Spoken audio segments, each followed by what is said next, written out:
Welcome. Thank you for joining us. I'm Rebecca Berger. This is Justice for All, where you get to hear from legal professionals in the surrounding area. Tonight we have a really great guest, Taylor Cohen from Stern & Cohen. Taylor, welcome. Thank you. Thanks for having me. Thank you for joining me tonight. Yeah, I'm very happy to be here. So you practice in the area of workers' compensation. Yes. I cannot imagine that that is not a very busy area right now. Very, very busy, especially with the, we're getting a lot of calls also about unemployment compensation, which we don't do, but the word compensation kind of confuses people, so it's busy on all fronts right now.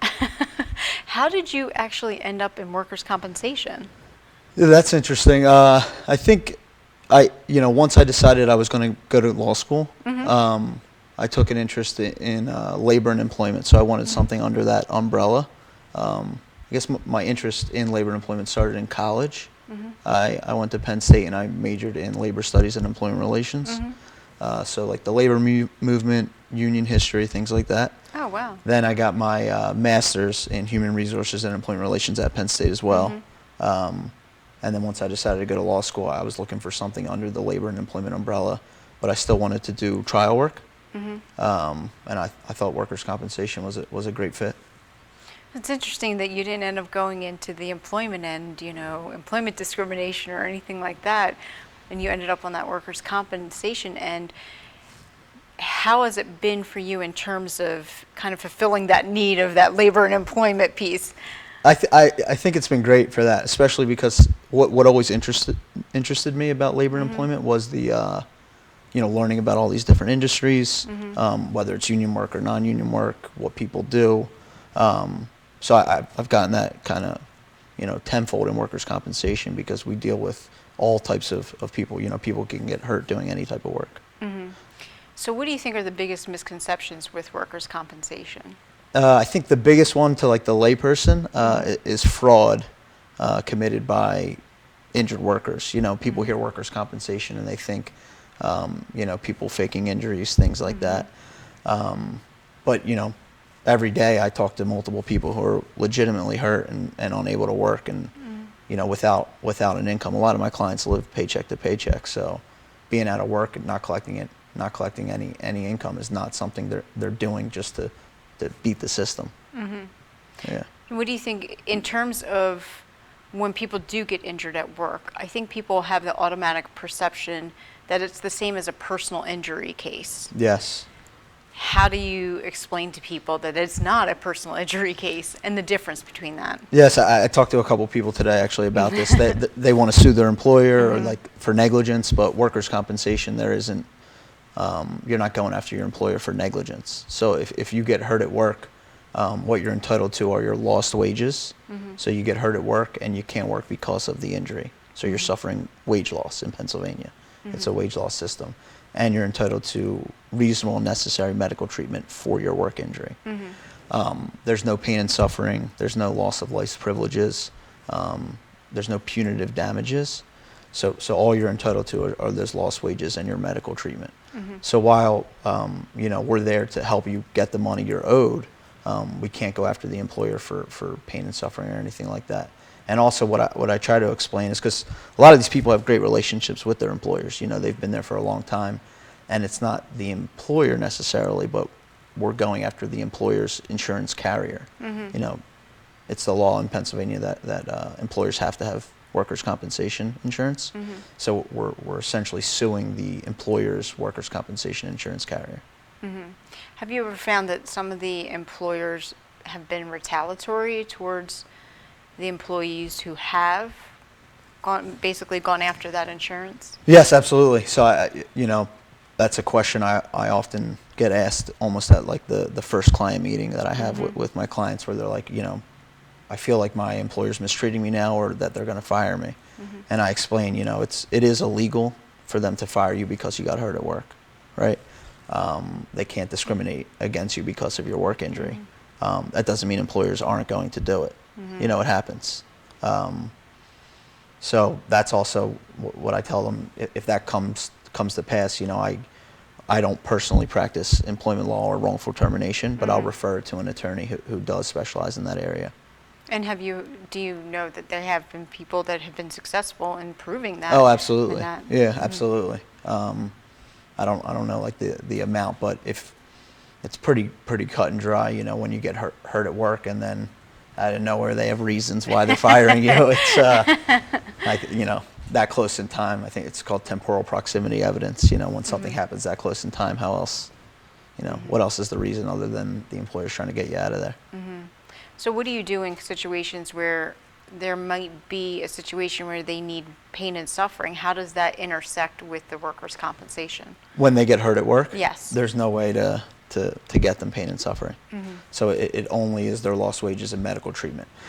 In a scenario where if it's like a construction site and there's multiple employers and general contractors, or if it had to do with you know, the way an employer is set up where they have different entities for maybe managers versus, you know, the rank and file workers, there's a potential where there could be a personal injury matter. It's called a third party matter, where they can get pain and suffering in that case. But in workers' comp, there's, you know, there's never any pain and suffering for a Pennsylvania workers' compensation case. So have there been any particular case that has kind of changed the way you've practiced law, that is really memorable to you? There's been, you know, quite a few cases that are memorable. I wouldn't say necessarily that changed the way I practice, but a case that comes to mind is it's a fatal claim petition. So my client is the family of an injured worker who passed away, and it was just kind of like a freak accident. He was away on a business trip, packing to leave, bent over in the hotel room, kind of had like a sudden back pain shooting down his leg, needed to have emergency surgery, and then 2 weeks later he died from a pulmonary embolism. Wow. Yeah, it was tragic. 2 young kids left behind. So litigating that case, it's something I always remember just because I became very close with his mother and the 2 children. And that was a unique case because we had to connect those dots of. I was going to say, so where's the connection? Because you say he's home packing. He's in the hotel room packing. Oh, when he's at the work trip. Yes, and then so that happens there, but he died from a pulmonary embolism. Yeah, ultimately 2 weeks later. Yeah, so the connecting those dots, we had to take an orthopedic surgeon. We took a pulmonologist just to explain, you know, the incident happened at work. You know, he was on a business trip. But the pulmonary embolism happened weeks later in his house. But it was, you know, as a result of exactly as a result of, you know, whether the treatment or the surgery or wouldn't have happened other than but for. I was going to say we don't necessarily have a but for test, but it was, you know, but for that work injury, he'd still be here. Wow, I mean, how tragic for his family, but luckily that he had the ability to get those lost wages to his kids. Yeah, absolutely. And it, you know, you're never going to make them whole, and it's nowhere near enough money. Well, I guess I was thinking that, like, so was he entitled to the lost wages just up to the point that he passed away? Or? No, so it's a fatal claim petitions in Pennsylvania are unique. If you have children under the age of 18, they're entitled to their lost wages until they turn the decedent's lost wages until they turn 18. Oh, okay. Or if they're over 18 but in college. Also, a spouse who is not remarried is entitled to the lost wages. Okay.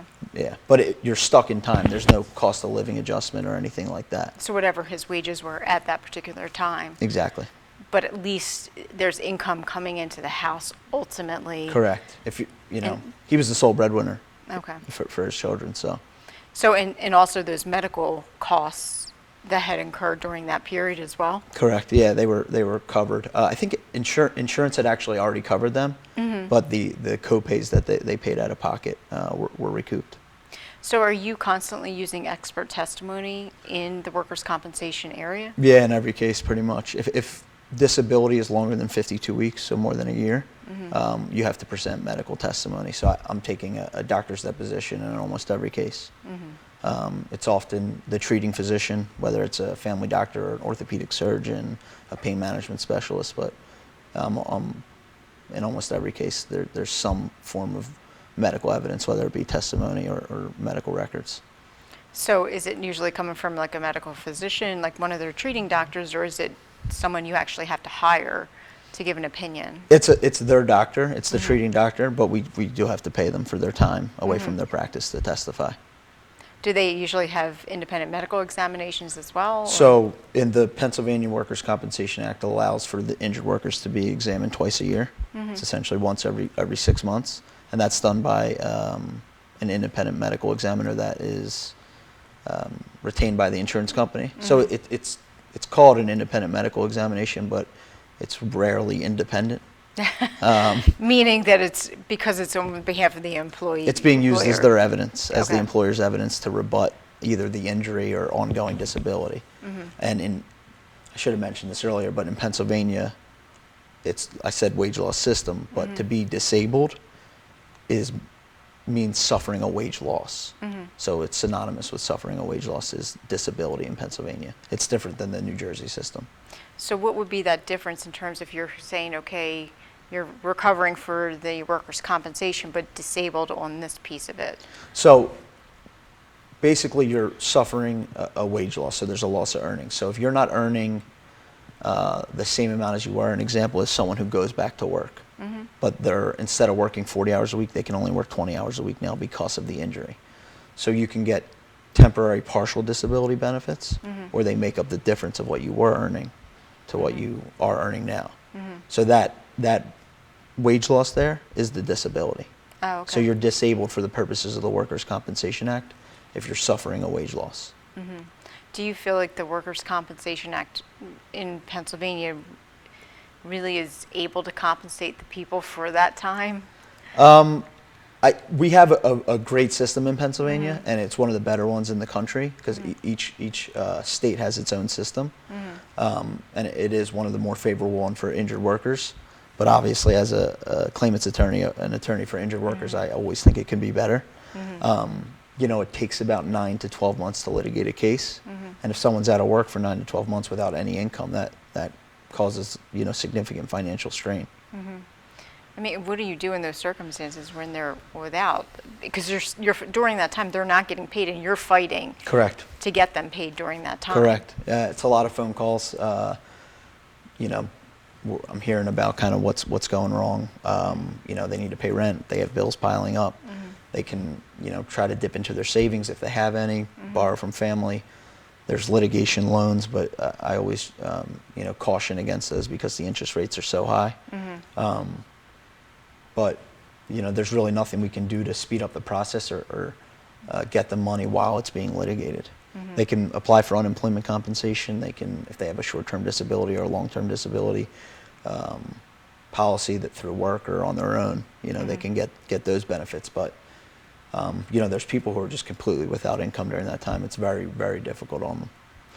And I want to talk a little bit further about that because I'm kind of curious about the intersection between the unemployment benefits and the workers' compensation after the commercial break. This is Justice Raw. I'm Rebecca Berger, and we'll be right back after this commercial break.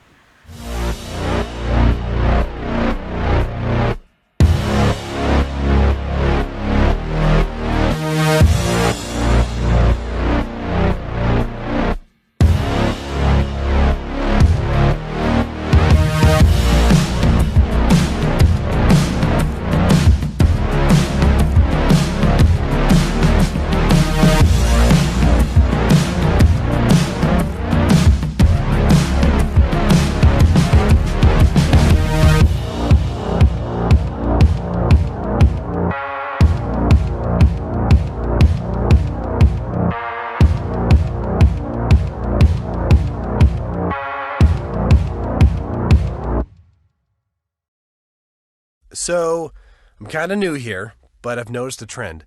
My human does this funny thing where she goes around and gets all my toys, and then she hides them in that basket by the door. But it's always the same basket, and it's always in the same place. And then she acts so surprised when I find them, but, she's putting them in the same basket. Again. It's like, hello, that's where you put it last time. You were the worst at hide and go seek.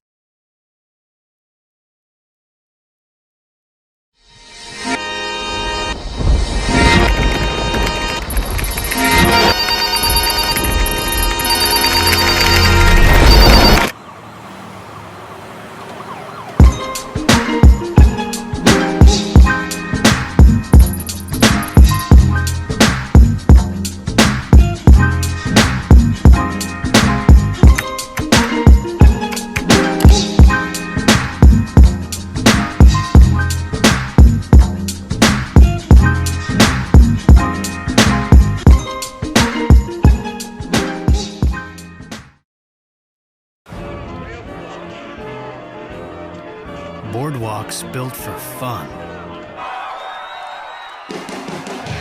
Legendary rock and roll clubs. This is how we do it. Hippity hop. Casinos by the ocean. Hippity hop. Now that's New Jersey. 130 miles of beautiful beaches, solid rock, and everything in between. Look in the window. Now that's New Jersey. Plan your New Jersey trip at visitnj.org. Waves of fun. Nights of excitement. And a trail of memories. Now that's New Jersey.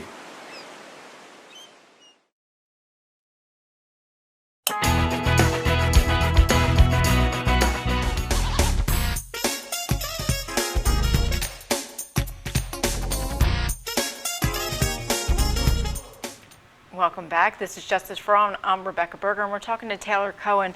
Taylor, before we went to commercial break, we were talking about the length of time it takes sometimes to litigate these cases. And, you know, what do people do during that time? And one of the things that you had suggested is some people end up going on unemployment. How does that ultimately affect them, though? You know, let's say they're able to be successful in their workers' compensation claim and get those wages back. What happens with unemployment? So there's a credit offset. So ultimately that money has to be paid back if you're getting workers' compensation benefits. So they take a credit against the workers' comp, and you get less money in workers' comp until it's paid back, and then you get your full workers' comp rate. It works the same way with the short-term disability policy that's funded by the employer. But they'll, you know, people who are without an income will jump at the opportunity to get the income because they need it. So even though there's an offset, if they can get unemployment compensation, it's very, very helpful. So why do you think it takes so long in terms of the 9 to, I mean, I know in a personal injury world that takes a couple of years, but when you're talking about somebody's job or their Correct. wages, 9 to 12 months is a long time. Long time. And it's so the purpose of the act was to get expedited benefits to people who got hurt at work. You know, in exchange for not suing, it was called the grand bargain. In exchange for not suing their employers, they got quicker benefits. It's gotten, I would say, longer over time, but that's the time it takes to litigate the case. So you file a petition, you get assigned to a judge, the judge issues your trial schedule. So usually the claimant has 90 days to present their case, which includes presenting the testimony of a medical expert, as well as the injured worker and any fact witnesses you might need.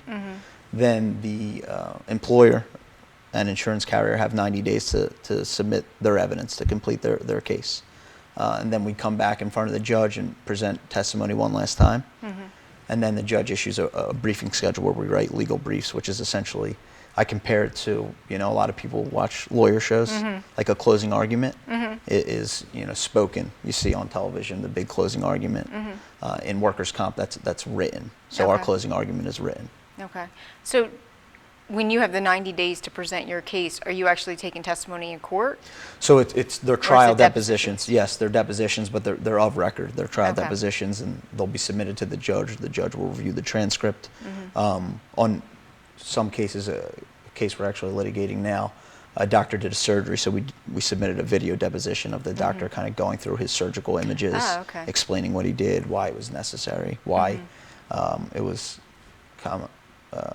the surgery was needed because of the trauma and not related to a degenerative condition. Trying to make sure that they're not trying to tie in that pre-existing condition issue. Correct. Correct. Do you find that the employers try to do that just to avoid paying those benefits? Yeah, more times than not, you'll get an opinion that or a denial from the insurance carrier that, you know, it's no work injury happened or it was a pre-existing condition. This is degenerative, related to, you know, just the aging process and not related to the 20 years you worked as an iron worker. You know, and eventually you have that one incident, it's that straw that breaks the camel's back. So so when somebody's injured and so they go to their employer, they ask for the unemployment benefit or the workers' compensation benefits, they have the opportunity at that point to either accept them or deny them, correct? Correct. Once they Before it becomes litigation. correct. Once the injured worker notifies their employer, technically they have 21 days to accept or deny liability, but they can issue a temporary acceptance where they accept liability and for just the medical or the medical and the wage loss. And that gives them an additional 90 days to investigate during that time, or they can just deny it. A lot of times what I see is a temporary document issued where they'll accept the medical aspect of the case but not paying for the wage loss. And then they'll ultimately end up either denying it or just accept the medical aspect. So they'll pay for the medical treatment, but not the lost wages. So a lot of these cases do end up getting litigated in the sense you're going through this process of the depositions and having to have a judge actually make the determination. More times than not, yes. And what kind of cases do you think you see the most? Is it construction workers? I mean, you're in Philadelphia. So. Yes, we're in Philadelphia. We see a lot of construction, slip and fall on job sites, motor vehicle accidents with delivery. We've seen an uptick in delivery drivers. Healthcare workers, a lot of back injuries, shoulder injuries, a lot of union workers with all the building that's going on in the city.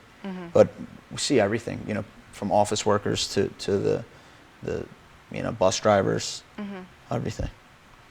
So in terms of COVID and everything that's happening now, have you seen people and workers trying to get compensation for maybe being out for COVID? Absolutely, yeah. I have a few COVID cases that I'm litigating right now. Those are difficult though, because it's tough to pinpoint where they contracted COVID.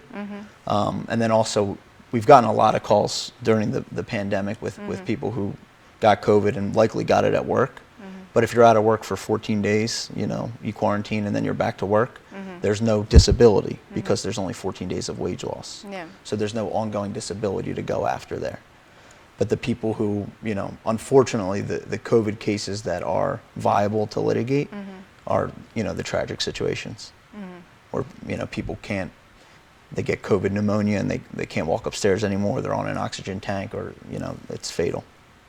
Which is, again, then you're in that death, area. Correct, yeah.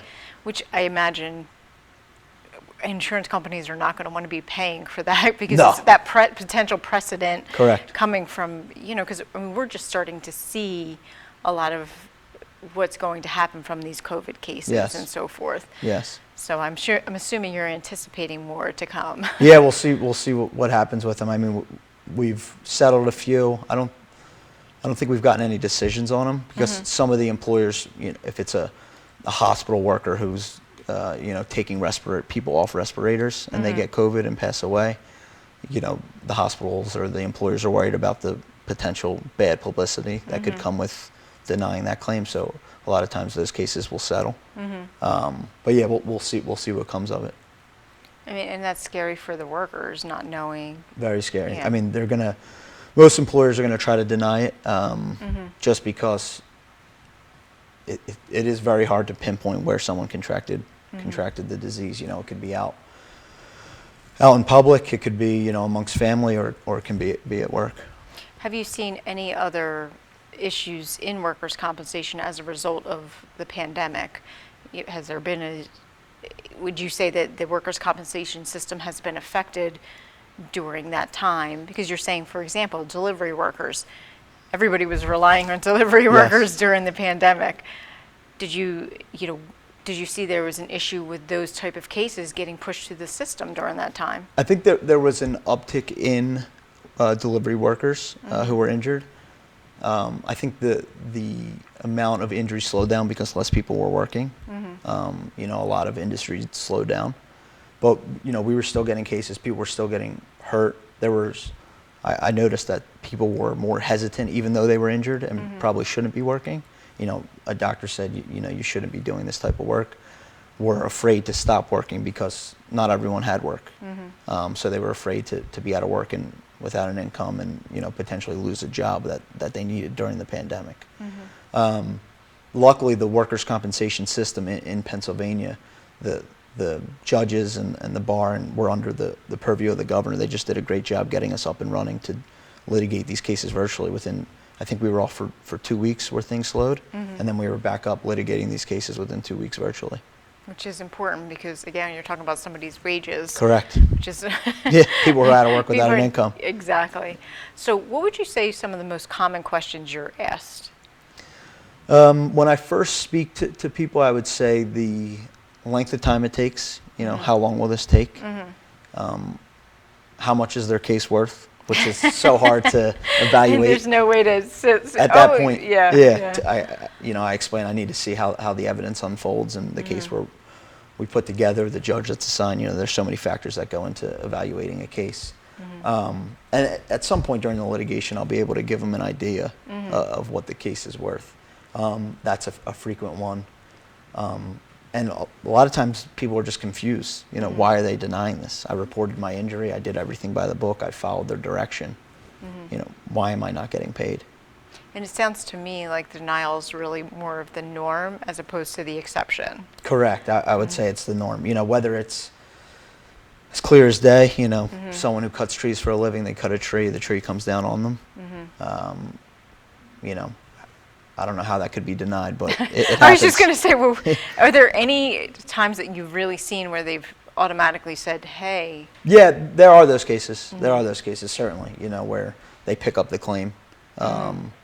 I've had some where I've filed the claim petition. We show up at the first hearing with the judge, and the defense counsel will say, we're gonna pick up this claim. They don't need to investigate it any further, but more times than not, we're headed towards litigation. Yeah. Which is unfortunate for the workers Correct. to some extent to have to go through all of that. So if they're only getting the lost wages and the medical, so then how do the attorney fees come into it? Is that one of the concerns that employees actually have? Correct, yeah.